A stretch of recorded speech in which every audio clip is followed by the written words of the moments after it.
Bueno, ciertamente la memoria de Dios es una memoria histórica también.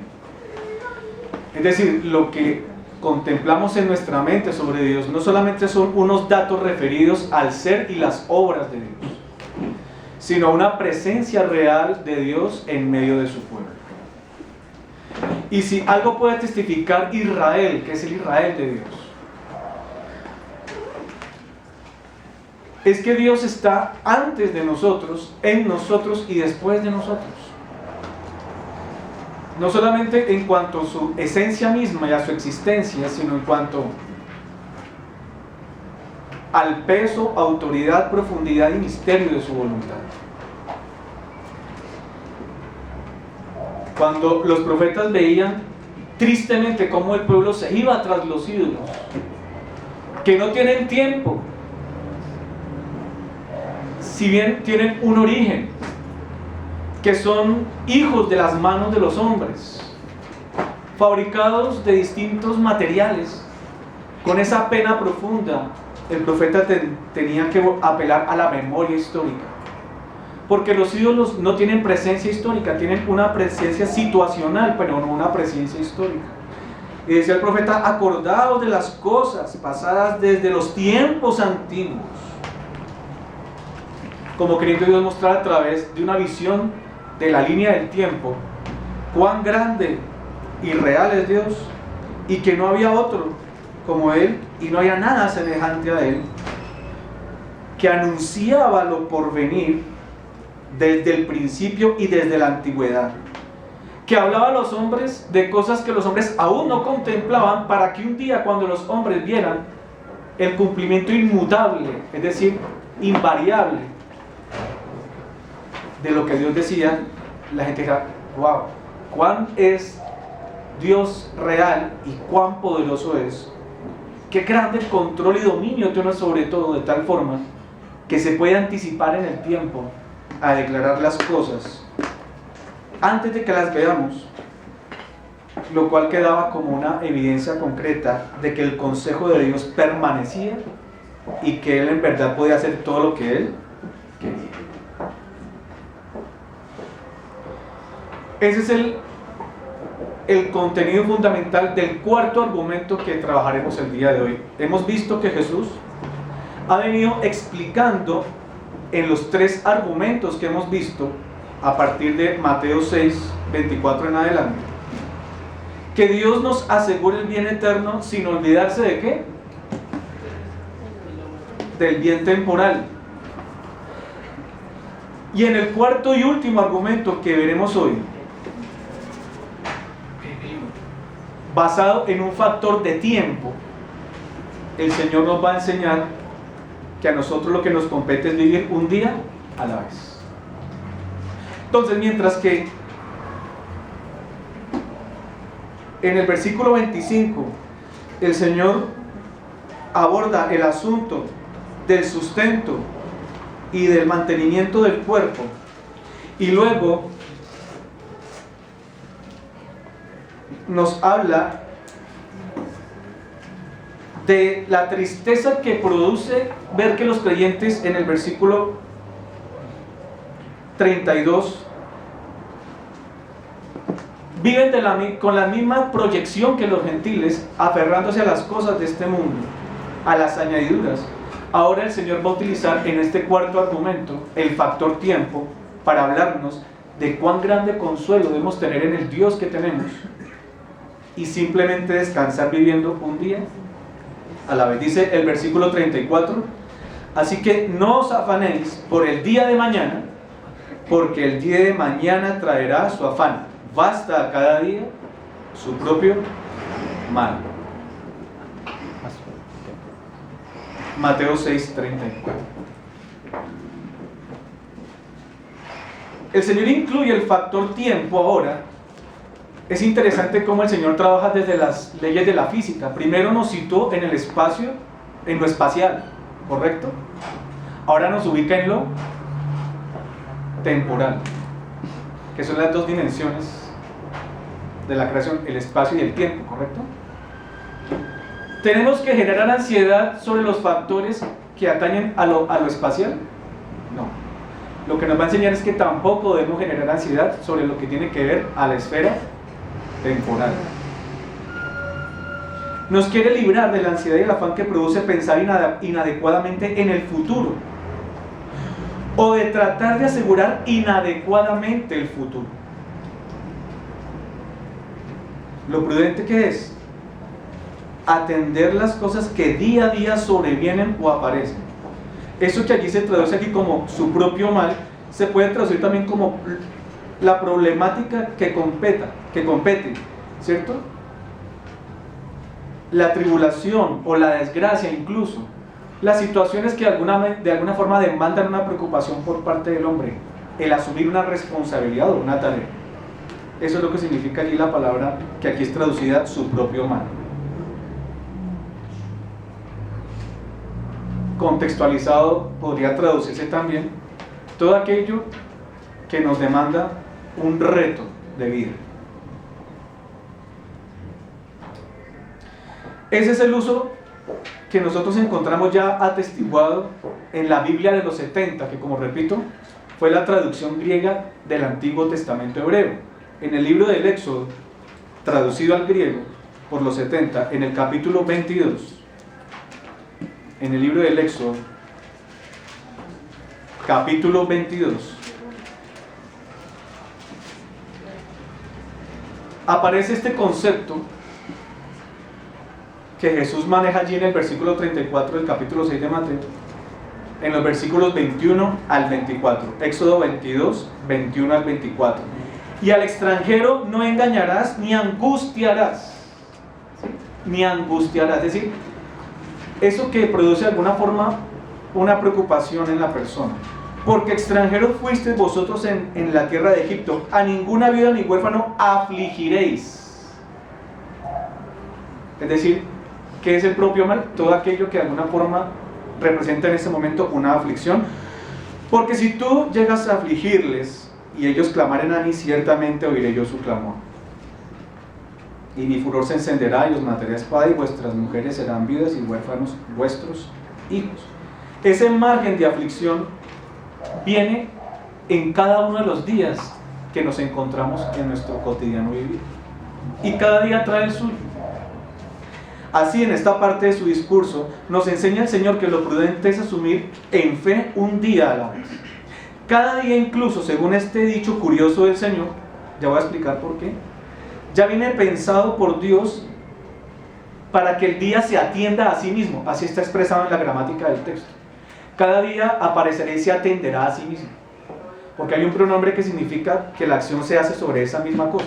La misma cosa ejecuta la acción sobre sí mismo. Es decir, el día aparece y él mismo se atiende. Es un dicho, evidentemente, cultural, que de alguna forma nos deja ver una profunda teología. Es decir, que aunque los días nosotros los tenemos que enfrentar, y cada reto que viene con ellos, de todas formas, debido a que la historia está bajo el control de Dios, el día está diseñado para ser evacuado desde sí mismo, por un plan perfecto de Dios. Esa es la idea expresada en el griego, de ahí que en algunas traducciones se traduzca, por ejemplo, Biblia de las Américas dice, el día de mañana se cuidará de sí. Así traduce la Biblia de las Américas, está bien traducido. La Biblia de Jerusalén, que es una excelente Biblia literal, dice, el mañana se preocupará de sí mismo. Pero a pesar de que no tenemos por qué dejarnos controlar por el tiempo o por la ansiedad que genera pensar en el futuro o en el día de mañana, a la vez no se nos deja sin responsabilidad en el reino, en el tiempo. Porque el texto dice, no que nosotros no tendremos que ocuparnos del día de mañana, sino que esperemos a que venga ese día de mañana. Entonces, ¿qué es lo que nos está enseñando Jesús? Que lo que nos compete es encargarnos de un día a la vez sin perder de vista el reino de Dios y su justicia. Es decir, el perseverar en conocer y ajustarnos a la voluntad de Dios. Y el interés fundamental de Jesús entonces, previniéndonos contra estos afanes, sigue siendo exhortarnos y animarnos para que sin estorbo conozcamos y atesoremos el bien eterno. Y en todo el contexto del discurso, este versículo 34 tiene como función reafirmar lo que ya se ha dicho en los 4 argumentos o en los 3 argumentos anteriores, y también ya concluir ese discurso de Jesús sobre el afán y la ansiedad, sobre la aflicción, la angustia y la preocupación que genera la vida en este mundo. Lo reafirma cuando dice, así que, ya como terminando, ¿verdad? Versículo 34, no os afanéis. Y concluye cuando dice, porque el día de mañana traerá su afán, basta cada día su propio afán. Y en esta mañana procuraremos desentrañar lo que el Señor quiso añadir en su argumentación contra el afán en los discípulos, apelando a este factor tiempo. Y para ello sustentaremos 3 deducciones que es posible hacer del texto. 3 deducciones que es posible extraer del texto para demostrar, o mejor, para ver cómo Jesús demuestra lo inoficioso que es hacer del mañana un factor de preocupación desmedida. Lo inoficioso que es hacer del mañana un factor de despreocupación desmedida. La primera deducción que trataremos que trabajaremos, es que en realidad sí hay una preocupación humana por el futuro. Esa es la primera deducción que vamos a sacar del texto. Sí hay una preocupación humana por el futuro. La segunda deducción es que Dios tiene total dominio sobre el futuro.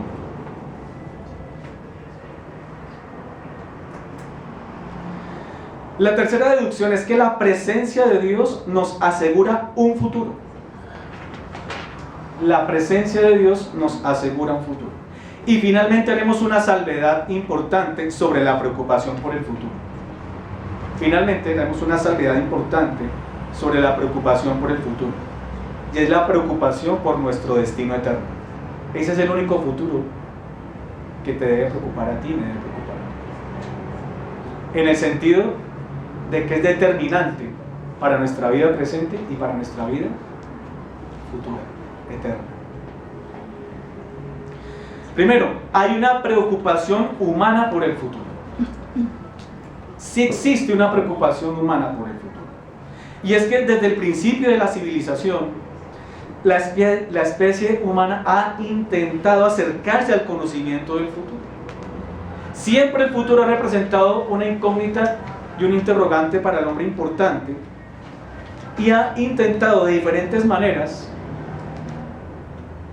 valerse de medios para poder conocer este futuro: la magia, las artes adivinatorias que llaman, los oráculos, e incluso métodos mucho más avanzados y científicos, las matemáticas, lo que llaman también desde el cálculo de las probabilidades la extrapolación de tendencias, es decir, tratar de anticipar el mañana tras el análisis de lo que pasa hoy. Con el transcurrir del tiempo, el hombre cambió, y también con él la concepción que ha tenido del futuro. Porque antes, digamos, como una mentalidad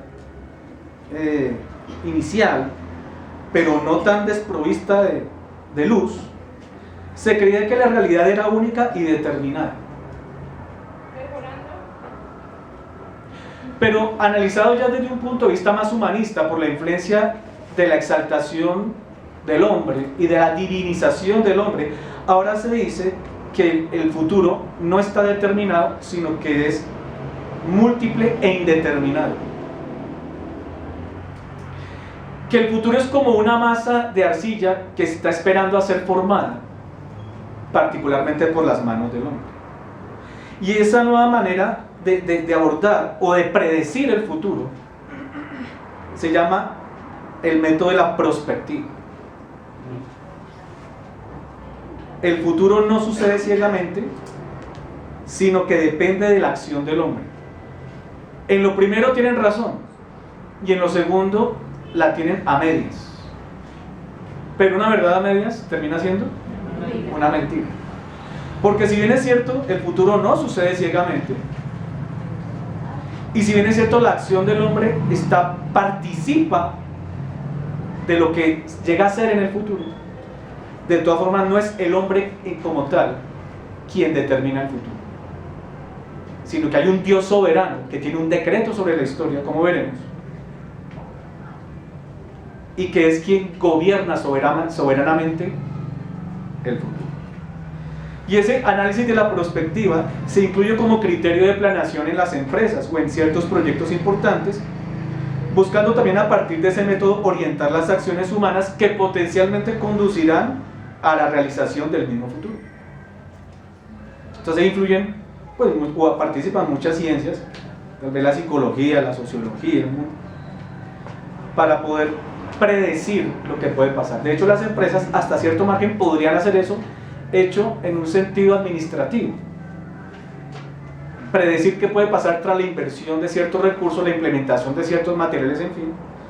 Pero cuando eso ya toma la dirección, el direccionamiento de pretender ocupar el lugar de Dios y de pretender tener el dominio sobre el futuro, ahí es en donde entonces aparece Jesús y dice: no os afanéis por el día de mañana, porque el día de mañana traerá su afán, basta a cada día su cosa. Para mostrar que el único Señor del tiempo es Dios. Entonces esa forma pecaminosa de pretender dominar el futuro ya es reprendida por Dios desde el primitivo Israel, cuando ellos tenían esa tendencia pecaminosa de consultar los adivinos. Miremos Levítico capítulo 20. Estamos viendo en primer lugar que sí hay una preocupación humana por el futuro. Levítico capítulo 20.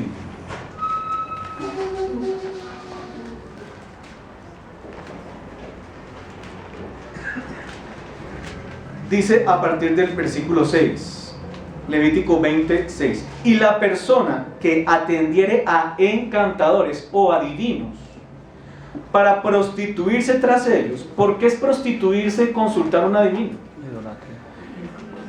Porque es ser infiel al Dios que gobierna la historia. Si hay alguien que ama, confía en el Dios que gobierna la historia, ¿para qué quiere saber el futuro? Amén. Yo pondré mi rostro contra tal persona y la cortaré de entre su pueblo. Santificaos pues y sed santos, porque yo, Jehová, soy vuestro Dios.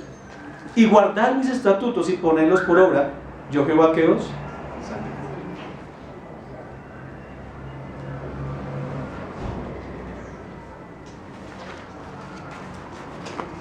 Es entonces una afrenta al Dios soberano querer tomar atribuciones que no nos competen y querer saber cosas que no necesitamos saber. De ahí el daño tan terrible que las iglesias de hoy en día le hacen a las personas, poniéndolas a hacer fila para que les profeticen, porque les están alimentando ese deseo pecaminoso de querer saber el futuro, porque para eso es que usan la profecía, siendo que la profecía bíblica no fue dada para predecir el futuro. La profecía es un medio de exhortación que Dios usó para hacer volver al pueblo del error. Y dentro de lo que decía, a veces decía cosas relativas al futuro. Pero lo que define la profecía en la Biblia no es la capacidad de declarar el futuro. Pero estas iglesias le hacen un daño terrible a la gente, alimentándoles esa ambición de querer conocer lo que no necesitan conocer, cuando lo que Dios dice es: más bien conozcan mis estatutos y pónganlos por obra. Preocúpese por vivir un día a la vez. Y vivir es una acción. Responsabilícese de su existencia a la medida que las cosas van apareciendo, sin generar ansiedad. ¿Sí? Si algún día vas a ser un gran empresario, no vas a ser un gran empresario, si vas a terminar en Alemania o en Estados Unidos, si vas a tener 15 hijos y no sabes qué vas a hacer ahorita que no tienes ninguno, entonces ¿cómo voy a hacer? Entonces, en el sentido bíblico, el problema del afán generado a partir de pensar en el futuro, esto es algo muy importante. Cuando Jesús nos está queriendo curar de ese afán, no está preocupado por tu salud y por la mía, inicialmente, porque eso enferma. Entonces el Señor no nos está dando un tip de salud.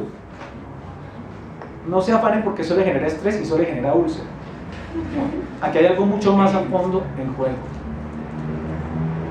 No solamente se preocupa por nuestra salud, por evitarnos desequilibrios psicológicos que en sí esa pretensión de conocer el futuro y dominar el futuro producen, ¿cierto?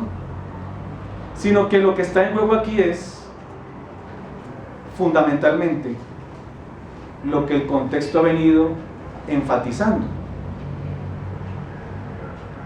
cómo el afán enfermizo constituye un obstáculo en la búsqueda del reino y su justicia.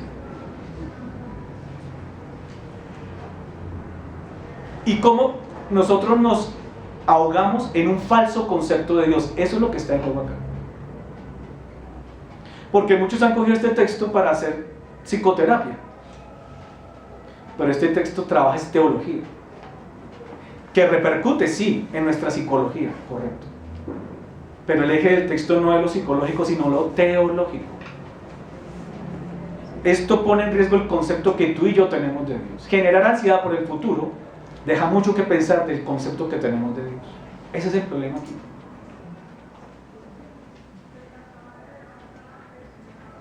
La importancia que tiene el concepto que tenemos de Dios. La importancia que tiene el lugar y el papel de Dios en nuestras vidas. Ese es el problema en juego acá. Es sencillo. Cuando el futuro se vuelve una preocupación, es porque pensamos que la vida es incierta, que estamos a la deriva, como un barco sin timón, que no hay nada que pueda controlar la historia y que la pueda dirigir hacia un fin específico. Llegamos a pensar que la vida puede enseñorearse de nosotros y que la tiranía del incierto es tan abrumadora que no hay forma de escapar de ella, salvo que llegásemos a conocer el futuro y dominarlo. ¿Sí es así o no es así? Es de alguna forma desconocer que existe un Dios supremo que lo gobierna todo.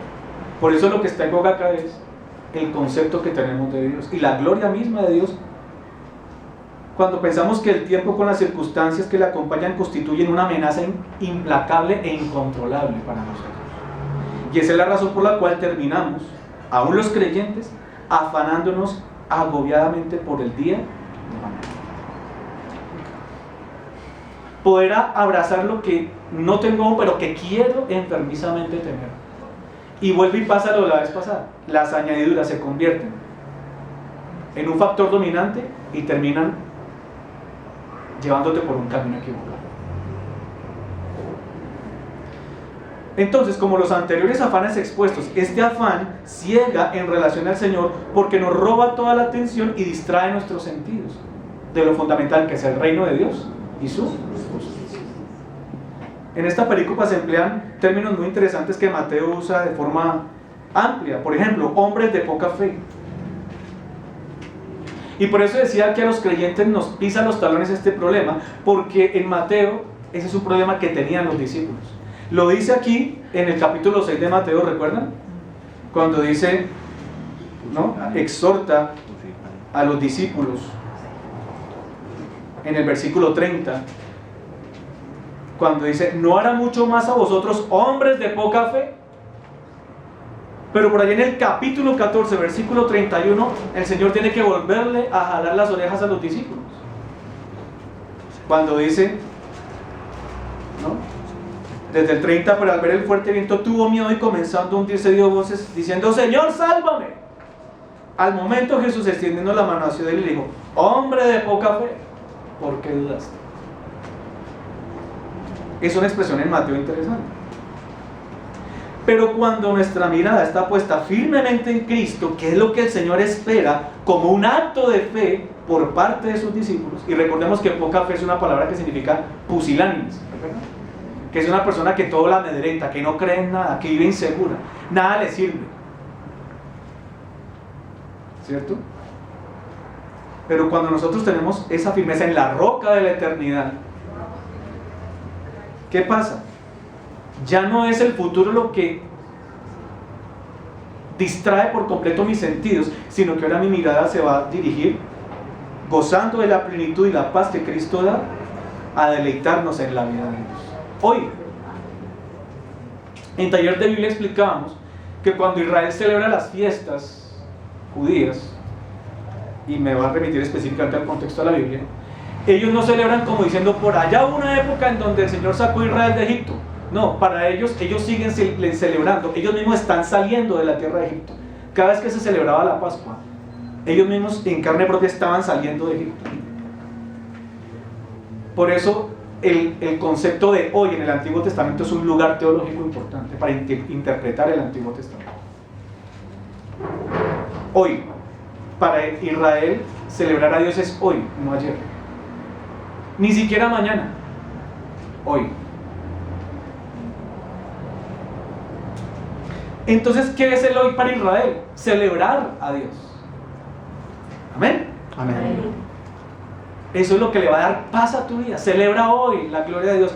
Busca el reino de Dios y su justicia. Porque no puede haber culto, no puede haber dedicación a Dios en medio del ruido y la inestabilidad que produce la angustia. La angustia produce mucho ruido. Porque la angustia te vive atormentando a toda hora por lo que no tienes aún, pero quisieras tener. O por lo que temes y aún no ha sobrevenido. Como dijo Job, ¿recuerdan? Me ha sobrevenido lo que tenía.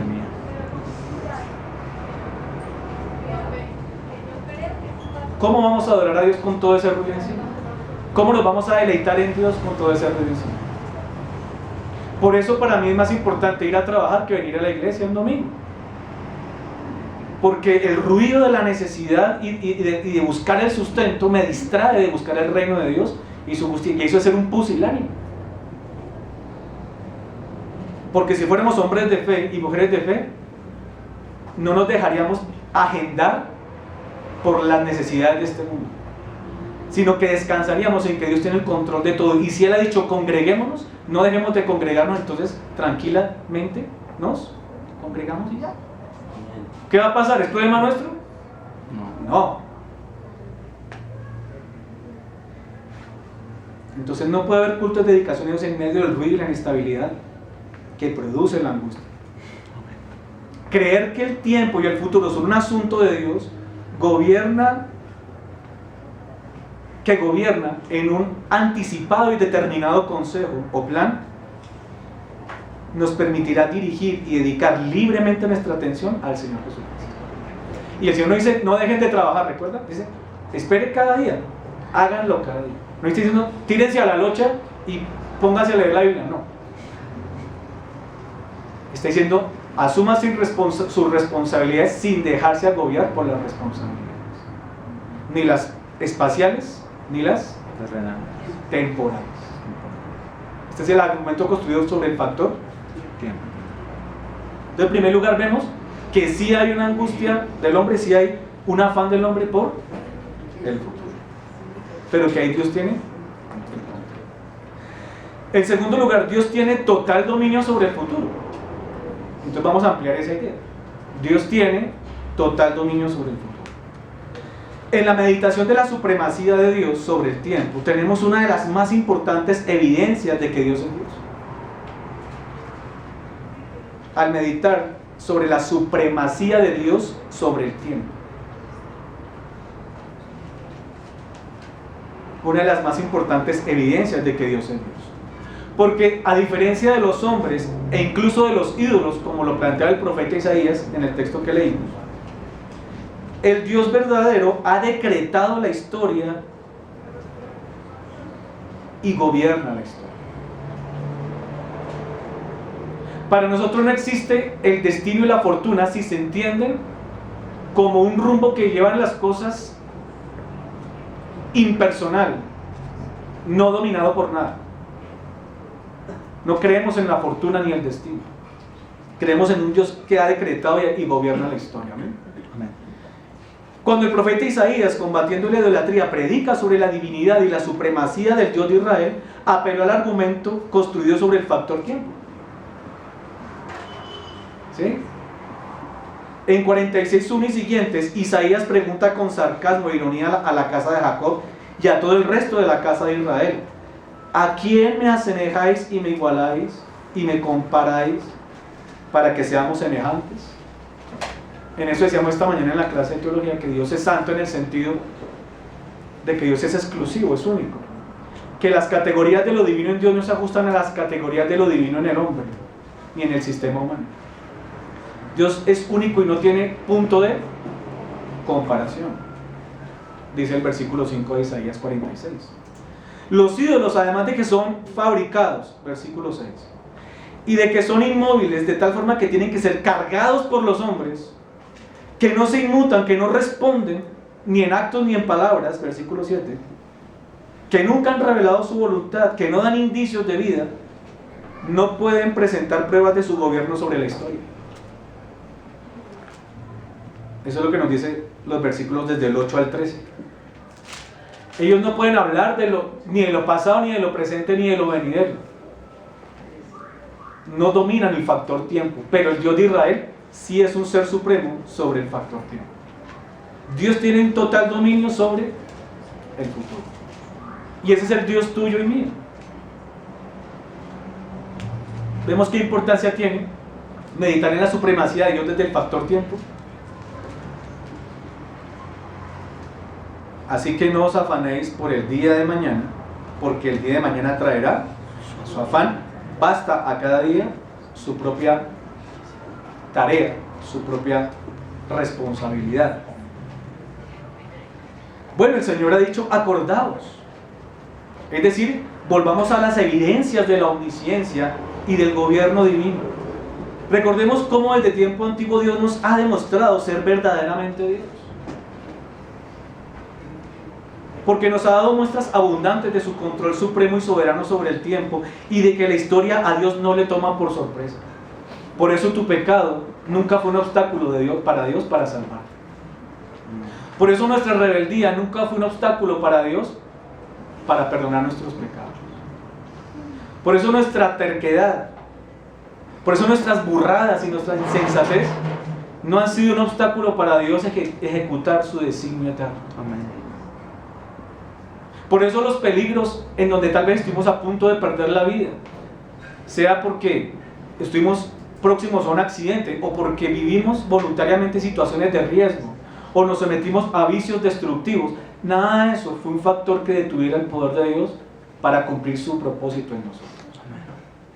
Y la terquedad, la oscuridad, la necedad, la ignorancia y la infidelidad presente nuestras tampoco será un obstáculo para que un día Dios nos glorifique, como dijo el apóstol Pablo, porque a los que antes conoció, finalmente esos también glorificó. La teología del pacto empieza en la eternidad y termina en la eternidad, porque Dios está por fuera del factor tiempo y la ejecutó en la historia porque Dios domina el factor tiempo.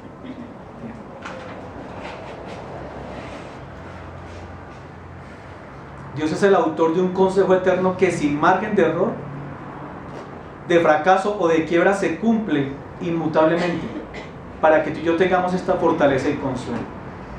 Isaías en el capítulo 44, ¿verdad? En el 6 al 8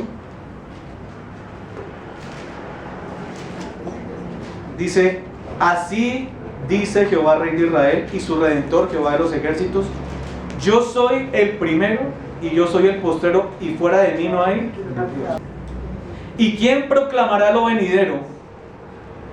¿Quién se tiene que preocupar por el día de mañana? Dios. ¿Por qué? Porque es el único que tiene el poder de controlarlo. ¿Quién proclamará lo venidero? ¿Tú o yo? Lo declarará y lo pondrá en orden delante de mí, como hago yo desde que establecí el pueblo antiguo. Anúnciale lo que viene y lo que está por venir. No temáis, ni os amedrentéis. No te lo hice oír desde la antigüedad y te lo dije. Luego vosotros sois mis testigos. No hay Dios sino yo, no hay fuerte, no conozco ninguno. Y eso es lo que Mateo nos quiere mostrar con el señorío de Cristo, que es el reino entre nosotros. Y Cristo tiene su señorío no solamente sobre nosotros, sino sobre todo lo que nos rodea. Todo está bajo el control de un rey soberano, que es Emmanuel, Dios con nosotros. Entonces, ¿de quién depende el futuro? De Dios. Pero, ¿se nos quitó la responsabilidad de asumir el presente? No. Soberanía y responsabilidad.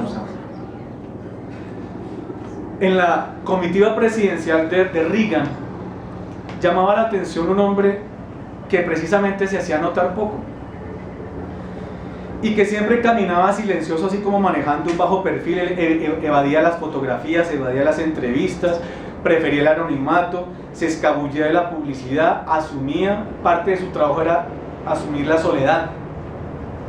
Todo su equipo de trabajo consistía en un maletín de cuero, y ese maletín de cuero siempre lo llevaba con unas esposas atado a su muñeca.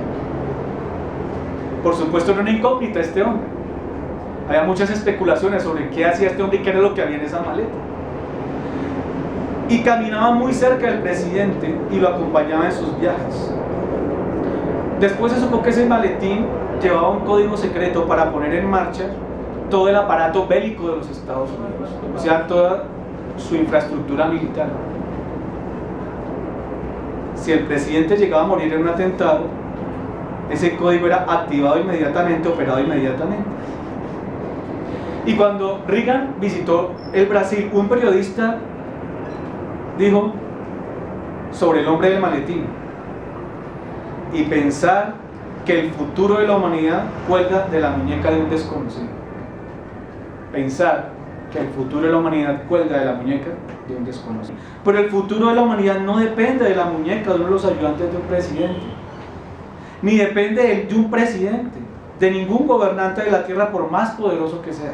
Sabemos de hombres muy relevantes como Alejandro el Grande, Julio César, Genghis Khan, Napoleón, Stalin, Hitler, que aunque ejercieron fuertes influencias sobre el mundo y su historia, nunca han tenido en sus manos el destino de la humanidad. El destino de todos los hombres estuvo y estará siempre en las manos de Cristo, de un Dios que gobierna todas las cosas, que aún Satanás mismo se sujeta a las órdenes de Dios. En su decreto está el rumbo y el destino de la humanidad, está en la muñeca de Cristo. Es en donde está el futuro tuyo y el futuro mío. Amén. Y Cristo reina. Amén. En Cristo vivimos un reino para el que no hay nada fuera de su alcance, hermano. No hay nada que constituya algo inesperado o imprevisto. Dice el autor de la carta a los Hebreos en 4:3b: las obras suyas estaban acabadas desde la fundación del mundo. Las obras suyas estaban acabadas desde la fundación del mundo. Así que nunca habrá en Dios y en su designio perfecto algún margen para la sorpresa o la improvisación. Entonces, ¿hacia dónde traslada Jesús la preocupación de los discípulos? Hacia la búsqueda del reino, hacia el conocimiento de Cristo, hacia el deleite en Dios, a madurar un carácter cristiano, a fortalecer la fe, a sumarse en la misión de la iglesia, a apoyar en la causa de Cristo, a ser buenos hombres y mujeres cristianos, padres y madres cristianos, hijos e hijas cristianas,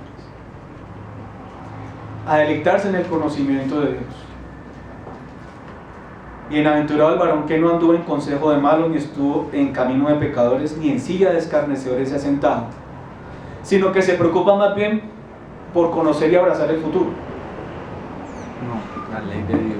Sino que en la ley de Jehová está su delicia, mas busca primeramente el reino de Dios y su justicia, y todas estas cosas os serán añadidas. En su ley medita de día y de noche, o sea, un día a la vez. ¿Sí? Será como árbol plantado junto a corrientes de aguas. Ese es el mejor método de la anticipación del futuro. Buscar el reino es la mejor forma de anticipar el futuro. ¿Sí notan el orden? Buscar a Cristo es la mejor manera que tú te asegures. ¿Te preocupa tu futuro? A mí me preocupa. Lo que pasa es que no quiero atender los días que aún no han llegado porque mis limitaciones humanas no me lo permiten. Preocuparse por el futuro no está mal. El asunto es que preocupándote por el futuro quieras abrazar el futuro. Pero en caso de que quieras abrazar el futuro, te voy a dar un consejo. Medita en la ley de Jehová día y noche, hazla tu delicia. Y serás, eso es un verbo puesto ¿en dónde? En el futuro. será como árbol plantado junto a corrientes de aguas que da su fruto, ¿cuándo? A su tiempo. A su tiempo. Por lo tanto, preocúpate por un día a la vez. Y su hoja no cae y todo lo que hace prosperará. ¿Quién lo dice? Dios. Que es el que anuncia lo por medio.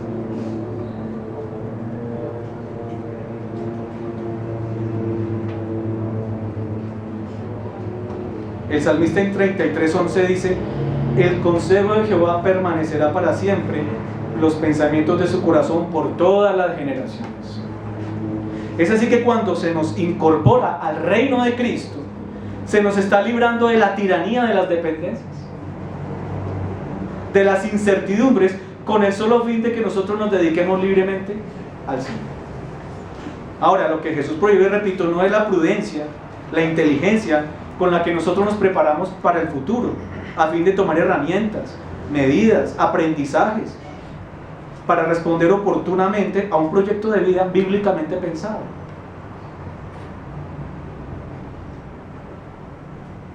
Jesús advierte sobre el angustiarse por el mañana, ese temor ansioso, enfermizo, que es capaz ahora sí de enfermarnos, pero lo más grave, de cegarnos ante el Dios verdadero, de apartarnos del Dios verdadero y de abrazar sin obstáculos el reino de Dios que nos ha sido dado en Cristo Jesús.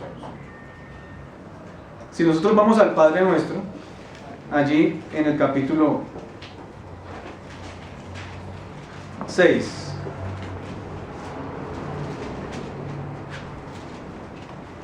vamos a encontrar una frase que es universalmente conocida en esta oración del Padre Nuestro. ¿Qué dice el versículo 11? Danos el pan de toda la vida, o el pan de esta semana por lo menos. Es cansón comprarlo todos los días, pero si no compras, le come pan fresquito. Cómprate el pan de un mes a ver qué pasa. Como el maná. Dice, el pan nuestro, ¿de qué? De cada día, dánoslo hoy. O dánoslo ayer. O dánoslo mañana. Dánoslo hoy. Si notan la sabiduría en esa frase, está interconectado, hay contradicciones en la Biblia. Qué interesante la Biblia interpretada a la luz de sí misma. Amén.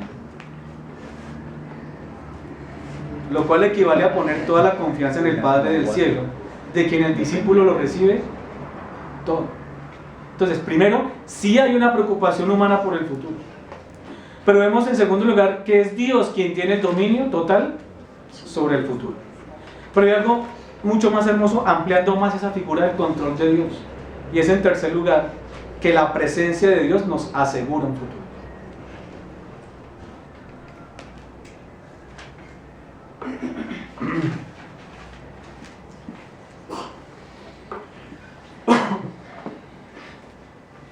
Amados hermanos, pues el culto fue establecido para que, además de reconocer y celebrar el ser de Dios, las obras de Dios y la voluntad de Dios, su pueblo se regocije en su presencia y se deleite en entenderle y conocerle. Dice Jeremías: en esto alábese el que hubiere de alabarse, no en los caballos ni en la fuerza, sino en ¿qué? En entenderme y conocerle. Y yo sé que la vida hace mucho ruido y estorba para consagrarse a Dios, y eso es ser santo. Ser santo no es ser bueno, inicialmente. Está incluido, pero no es inicialmente eso. Ser santo es lograr apartarse para dedicarse al Señor. Y esto, repito, no nos desconecta de nuestras responsabilidades presentes, pero nos libera de las ansiedades sobre el futuro. Es el principio que puede apreciarse en Éxodo 29. Éxodo 29, versículos 38 al 46. Éxodo 29, 38 al 46.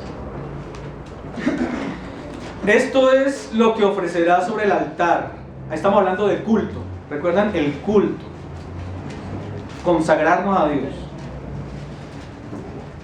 Corderos de un año cada día continuamente. Ofrecerás uno de los corderos por la mañana y el otro cordero ofrecerás a la caída de la tarde. Es decir, un día. ¿Y qué? Y habitaré entre los hijos de Israel y seré su Dios.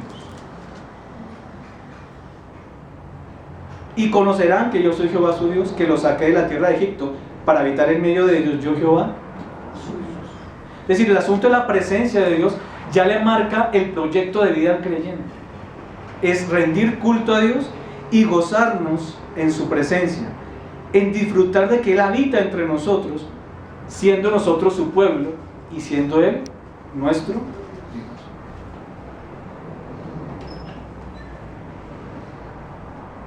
¿Será que una vez situados en una forma de vida como esta, el futuro tendrá que ser una preocupación para nosotros?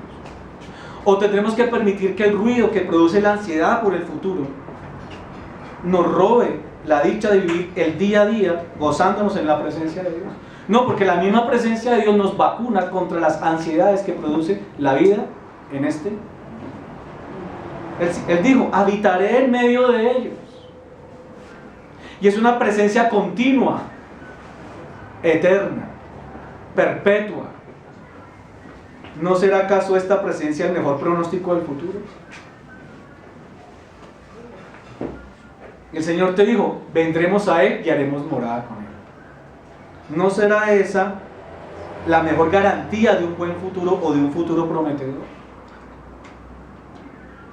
Y esto no para que desarrollemos una avaricia sobre el buen futuro, sino para que valoremos toda nuestra gratitud, para que volquemos toda nuestra gratitud, para que volquemos toda nuestra adoración al Señor, que es quien domina y gobierna el futuro.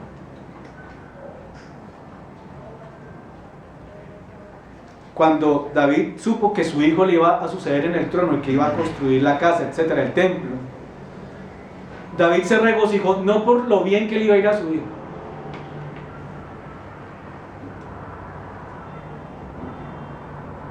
sino porque él sabía y creía en un Dios que tiene un propósito y que tiene el poder para perpetuar en el trono, que es cumplimiento de su promesa, la dinastía davídica, que es la dinastía del Mesías, en la cual David creyó. De eso se alegró, de ver un Dios que tenía el dominio del futuro. El Señor dijo, yo he venido para que tengan vida y la tengan en abundancia. Eso es Emmanuel, Dios con nosotros. El que cree en el Hijo tiene vida eterna. Es una presencia perpetua, es un beneficio del cual gozamos. Si es la redención una realidad en tu vida, es una realidad que está consumada una vez y para siempre. Si Jesús ha hablado así, es porque es el Dios supremo y soberano que decreta y consuma eficazmente la salvación sobre su pueblo. Ante la incertidumbre sobre hacia dónde ir, en Mateo 2:6, Cristo dice, la Biblia dice que Cristo guía y pastorea, porque Él es un apacentador, un guiador que guiará al pueblo de Israel. Ante la incertidumbre sobre hacia dónde debes ir, debes saber que Cristo guía y pastorea. Ante la incertidumbre sobre la oscuridad, dice 4:16 que Cristo es la luz que resplandeció en las tinieblas.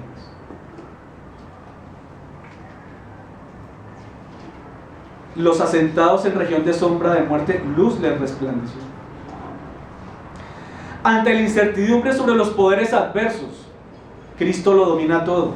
4:23 al 24 dice que Jesús recorrió toda Galilea, no solo enseñando y predicando, sino sanando toda enfermedad, dolencia, dominando a los demonios, sanando a los afligidos de diversas enfermedades, tormentos, lunáticos, paralíticos, etcétera, a todos los años.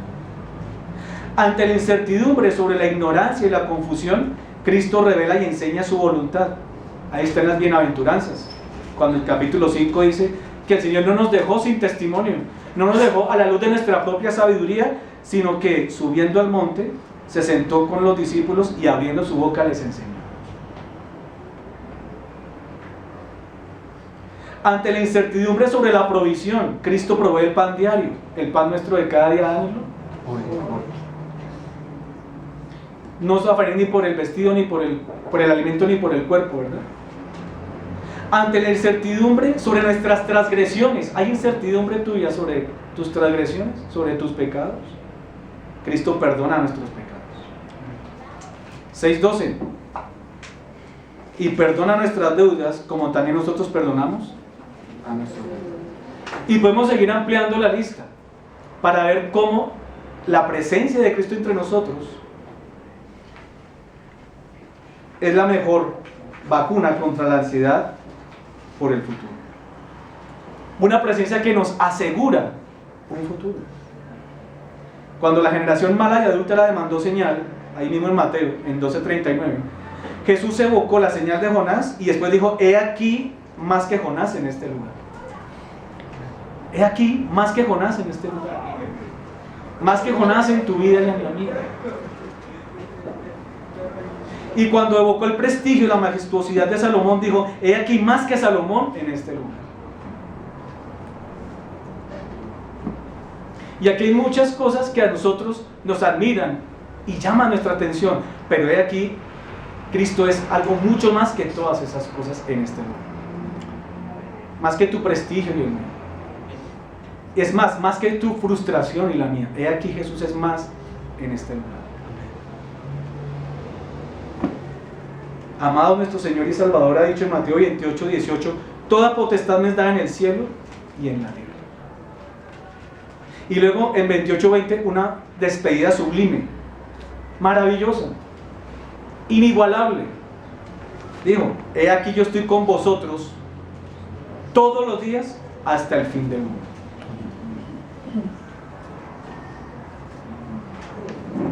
Y finalmente una salvedad importante sobre la preocupación por el futuro. Una salvedad importante sobre la preocupación por el futuro. Entonces, primero, sí hay una preocupación del hombre por el futuro. Pero vimos en segundo lugar que hay un Dios que tiene total dominio sobre el futuro. Que su presencia en Cristo, Emmanuel, Dios con nosotros, nos asegura el futuro. Pero sí hay una salvedad importante en cuanto a la preocupación por el futuro, y es la preocupación por tu destino eterno. Si hay un día futuro que debe preocuparnos, el de su segunda venida. Ese es un día que inmutablemente vendrá, y ese día se definirá para siempre el asunto de nuestra eternidad. ¿Has entregado tu vida a Cristo hoy para asegurar ese futuro? Porque después de la muerte ya no hay oportunidad. Dice la Biblia que después de la muerte vendrá el juicio. No existe el limbo ni existe el purgatorio. He aquí, hoy es el día de salvación.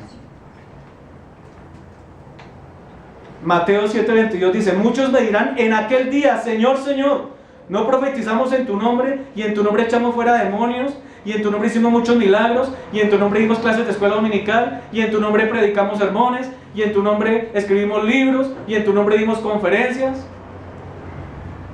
7:23: y entonces les declararé: nunca os conocí, apartados de mí, hacedores de maldad. Un día Cristo vendrá por segunda vez y todo lo declarará. El fuego de su juicio probará las cosas. Y aunque te hayas pasado años engañando a todos los demás, nunca podrás evadir el último control para el acceso al cielo. Y es un Dios que juzgará nuestras obras conforme al Evangelio, dice el apóstol Pablo. Cristo para redención gratuita por la fe, o la ley que te reclamará una obediencia perfecta. Método de salvación que tú no podrás superar nunca, porque ningún ser humano podrá ser justificado por las obras delante de Dios. No podrás decir: en aquel día fui un buen papá. No podrás decir: en aquel día fui un buen amigo, fui un buen discípulo, iba a la iglesia todos los días. En 1 Corintios 1:8 el apóstol Pablo los exhorta diciendo: confirmados hasta el fin. Ahí está hablando de la preservación de los santos. Pablo sabía que la iglesia verdadera iba a ser preservada hasta el fin. Pero no por eso Pablo pensó que la iglesia quedaba exenta de su responsabilidad. Tenía que vivir un día a la vez. Y dice: seamos irreprensibles en el día de nuestro Señor Jesucristo. La perseverancia de los santos. En 2 Timoteo 4:8 Pablo habla de la corona de justicia que recibirá el Señor, que recibirá del Señor, pues, justo en aquel día. Y dice, y no solo a mí, sino también a todos los que aman su venida. Entonces hay una salvedad importante sobre la preocupación por el futuro, la preocupación por nuestro destino eterno.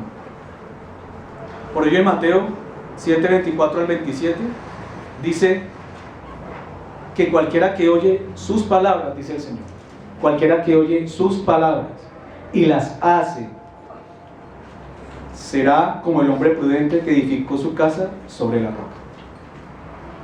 Dice, no cayó.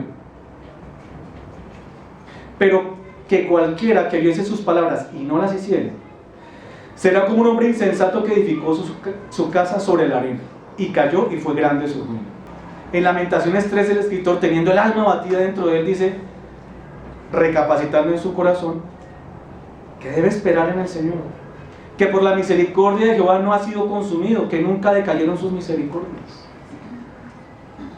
Nuevas son cada mañana, grande es tu fidelidad, dice, pero para él no son las misericordias en sí su objetivo. Es decir, él no está detrás de las misericordias de Dios, sino detrás del Dios de las misericordias. Porque dice en los siguientes versículos, allí del 24 en adelante, Lamentaciones 3,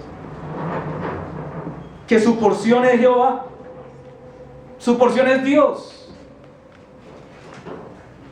He ahí la meta a la cual Jesús nos quiere llevar con su enseñanza sobre el afán y la ansiedad. Dijo mi alma, por tanto, en él esperaré, bueno es Jehová a los que en él esperan, al alma que le busca. Bueno es esperar en silencio la salvación de Jehová. Vemos entonces que son la fe y la búsqueda apasionada de su reino y su justicia las que liberan al hombre de sus angustias por el mañana. Él nos dará todas las cosas. Pablo así lo creyó cuando dijo incluso, si no escatimó en Romanos 8:32 a su propio Hijo, si Dios no escatimó a su propio Hijo, sino que lo entregó por todos nosotros, ¿cómo no nos dará también con Él todas las cosas? ¿Qué fue lo que Dios nos entregó primero?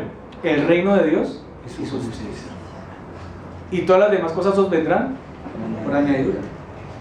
En Lamentaciones 3 el escritor, teniendo el alma batida dentro de él, dice, recapacitando en su corazón, que debe esperar en el Señor, que por la misericordia de Jehová no ha sido consumido, que nunca decayeron sus misericordias. Nuevas son cada mañana, grande es tu fidelidad, dice, pero para él no son las misericordias en sí su objetivo. Es decir, él no está detrás de las misericordias de Dios, sino detrás del Dios de las misericordias. Porque dice en los siguientes versículos, allí del 24 en adelante, Lamentaciones 3, que su porción es Jehová, su porción es Dios. He ahí la meta a la cual Jesús nos quiere llevar con su enseñanza sobre el afán y la ansiedad. Dijo mi alma, por tanto, en él esperaré, bueno es Jehová a los que en él esperan, al alma que le busca. Bueno es esperar en silencio la salvación de Jehová. Vemos entonces que son la fe y la búsqueda apasionada de su reino y su justicia las que liberan al hombre de sus angustias por el mañana. Él nos dará todas las cosas. Pablo así lo creyó cuando dijo incluso, si no escatimó en Romanos 8:32 a su propio Hijo, si Dios no escatimó a su propio Hijo, sino que lo entregó por todos nosotros, ¿cómo no nos dará también con Él todas las cosas?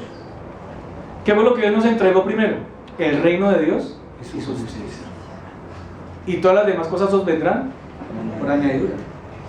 Todo aquel que pide recibe, el que busca halla, el que llama se le abrirá, de acuerdo a la voluntad de Dios. Si le pides al Señor que te muestre su reino y su justicia, y tú entregas tu vida a Cristo para el perdón de tus pecados, para recibir el beneficio de vivir en un reino eterno, donde habita Dios, el que tiene el control de todas las cosas, Él traerá ese reino a ti y te gozarás en Él. Mas buscar primeramente el reino de Dios y su justicia, y todas estas cosas os serán añadidas.